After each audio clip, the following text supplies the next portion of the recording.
Well boys, here we are. Another year has gone by and it has been an insane journey to where this channel is right now. Firstly, happy holidays to each and every single one of you guys. This has become some sort of a yearly occurrence for me now, to upload on Christmas Day, seeming as I've been doing it for the past couple of years. Not by intention of course, every Christmas special, if you can call it that, has been from my Let's Plays, so this will be a first for me.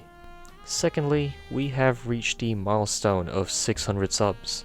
I did state earlier that my big goal for this channel was to reach 500 at most, but seeming as how we smashed that goal, along with an extra 100 subs, there really isn't anything else to say but a massive thank you. Hell, even if you haven't subscribed, and the most that you've done while watching my videos is liked or commented, it doesn't matter. If you're keeping that algorithm happy, then you get a thumbs up from me regardless. So consider this video as some sort of a Christmas gift for me, to celebrate this occasion, as we'll be treading back to my most successful video of this year. I'm gonna go back to talking about everyone's favorite character of the 5th generation, and despite the fact that there were a lot of resentment from viewers regarding this NPC, I'm gonna try my best to explain why I like the handler from Monster Hunter World, and why she's the best character in that game. Bear with me as I probably won't convince a lot of people, but I'll give it a go regardless. It has been almost 5 years since the release of Monster Hunter World, and to say that that game has been a commercial success is a bit of an understatement. A big, massive understatement, as World is currently the top selling title for Capcom as of the making of this video, with a measly 18.5 million copies sold. I think it's reasonable to say that a fair bit of people might have World as their first Monster Hunter game. And when you have that many new people being introduced to the series, you've got to have a solid method to teach them the ropes of playing the game properly.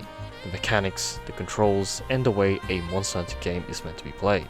And what better way to show them than to use a tutorial NPC? That's where this lovable individual comes along. The Monster Hunter series has used NPCs to give old and new players instructions and tips all the way back to the very first Monster Hunter game.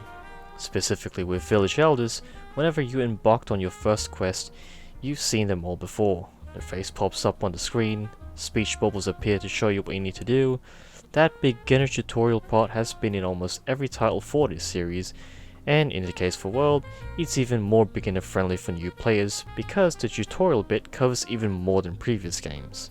The different weapons you use, where you need to go in the map, the various items and plants that you can use to your advantage, on top of it being clearer with voice acting. World is pretty much holding your hand along for the beginning parts of the game, or to be more specific, the handler is. Yes, you could argue that all this is a bit tedious and unnecessary for veteran players, though do try to see this from a new player's perspective. Remember, quite a few people have bought World, and there is a sizable chunk from that 18.5 million value that has never played Monster Hunter before. So, understandably, someone like the handler would be a perfect and familiar solution to ease first-time players to get into the world of, World. Plus, going back to that voice acting point, World is obviously the first Monster Hunter game to feature proper voice acting and not just that weird Monster Hunter language in past games. And I'm not gonna lie, the voice acting is not that bad for this game, all things considered. Half the time I didn't even realize that this is the first time the NPCs actually spoke properly and not just Monster Hunter gibberish, and in the handler's case, she is the perfect character to introduce this feature. The voice actress did a great job in getting her personality and character across. Eden Regal is her name? I'm not sure if I pronounced that right, but the optimistic and cheerful vibe that you get from her is pretty well done. Aside from some people viewing this character as being annoying, I personally don't mind the bubbly personality. This is a game which drops you to fight off fire-breathing T-Rexes and climate-altering dragons. The juxtapose from all that and this happy goofball tagging along kinda mixes well given Monster Hunter's tone. Well, for me at least. In my opinion, with the whole casualization of Monster Hunter and making the franchise more appealing to a wider audience, voice acting and making NPCs feel more alive plays a huge part in this effort. And personally, the handler does a good job at this. And that brings on to my next point. whole streamlining and casualization for the series going forward. The handler perfectly encapsulates this new philosophy. In my mind, she's basically the personification towards Capcom's mindset in making Monster Hunter more accessible to a wider audience, not just with the voice acting and the long-winded tutorials. She's in for the ride just as much as you are. With the quest that you go on, she's there with you. From the Zora Magdaros storyline, to the Elder's Recess, to all the way with Xeno'jiiva, she's tagging along, and essentially being a part of the story and making the events more clear to understand for most people. Now to some, and I can sort of agree with this, it's a bit redundant and understandably a bit annoying to essentially handhold players with what's going on in the storyline. Monster Hunter really isn't profound when it comes to its stories, so having an NPC that's purely dedicated in guiding players in its storyline feels misplaced. Or, worst case scenario, dumbing things down for people. But bear with me, this point about streamlining may seem like I'm talking negatively about her, although I do feel that her being interjected into the storyline for World would have been a good idea. It's just that it's not implemented perfectly. For me, it's completely harmless to have a character to essentially be your sidekick throughout the journey, and I do think that her role in the whole Elder Crossing plot point was handled fairly well. She did her role fine in making things clearer and straightforward with regards to the plot, like investigating all the trails and clues regarding the Elder Dragons after Zora's death. It's just that once again it felt too handholdish and dumbed down to most people. But then again, so is the streamlining of a lot of things in World, like mining, tracking down monsters, the sharpening mechanic, etc, etc. However, for better or for worse, her introduction is a product of the casualization of Monster Hunter, and like the topic of casualization, there are two sides to it. Yes, I can understand that she can be a bit too grating at times in the game, but you can't deny that the effort to make World more appealing is there with her introduction. Okay, for my last point, and I don't necessarily think of this as the one selling point to persuade people into liking the handler, but I'll try anyway. She is one of the few fully fleshed out NPCs with regards to character development and personality. Okay, in my opinion, out of the whole 5th generation, regardless of what you feel about her character, she surprisingly had some development and change throughout the plot of World. Yes, I know that her character growth isn't as interesting or exciting as in most games, but even if it's in the most simplistic way possible, there is some sort of character building and personality to her. She's optimistic when you first see her, she becomes more hands-on with the whole Zora situation, there's emotion when she thinks that that tracker lady is dead, and yes, I did go out of my way to find out what her name was because I've completely forgotten who that character is. She's with you all the way from your fight with Nergigante to when you go to the confluence of fates with the Xeno'jiiva, and throughout this journey, in which you do all the work in slaying these Elder Dragons while she stuffs her face with food at the base camp, she congratulates you and herself as a team once all things have wrapped up.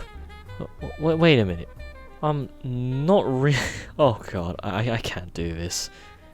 Defending this character is like one of the hardest things I've ever done. Like, I'm not really too sure if that's the big conclusion that I should end this video on. In my handler v Fiorain video, I've stated that in general this character is a harmless inclusion to World, and quite honestly with the complaints and the resentment that I've read and seen from people from the release of World to now, I kinda still stand by that. Of the complaints I've seen, including her getting into constant danger, essentially being a background character while you do all the work, and once you've done said work, your efforts count as we did it, because, you know, she was at the base camp, so it counts as a team effort. Which to me, and this sounds really weird, feels rather endearing, wholesome even. If you look past all this and see the handler as a character who's somehow doing something or anything, she's, you know, she's a goofball, energetic to a fault, and clearly on the spectrum at some points with her actions, and at the same time harmless in the grand scheme of things. Yes, some of those factors do rub a lot of people the wrong way, but think of it like this. If you can't die in the Monster Hunter universe, then she can't die. So, who cares what happens to her? In all honesty, Monster Hunter World is one of the most divisive and controversial entries of the franchise, from the drastic changes in its mechanics to the introduction to new ones. But out of all these changes and inclusions, none are as harmless and non-game breaking as the introduction of the Handler, a literal NPC that has no impact on what is more important, which is the gameplay. And if a NPC of all things has impacted your whole experience on the entire game for you, then I really don't have anything else to say. Through all the faults in her implementation and her character design, I obviously feel as though there is a lot more that could have been done to improve her. But once again, if she doesn't directly affect the gameplay, then she is completely harmless. Do I want to see her come back in Monster Hunter 6? Well, at this point, absolutely. Either to right the wrongs on how her character was written and designed, but it's more of the fact that her overall impact in world didn't negatively affect my whole experience in playing the game. If anything, she was a memorable character, but just not to a point where she's the main focus. And that's pretty much all that's needed of her. Personally, I don't mind her at all, although from the comments that I've read from my Fiorane video, you guys have a lot of things to say with regards to her. Please leave it down in the comments what you think could improve on this character, and if you really hate her guts, feel free to vent down below. Once again, thank you all for helping me reach to where I'm at now, wishing you all a happy Christmas, and I will be making one last video before this year wraps up. So, till next time.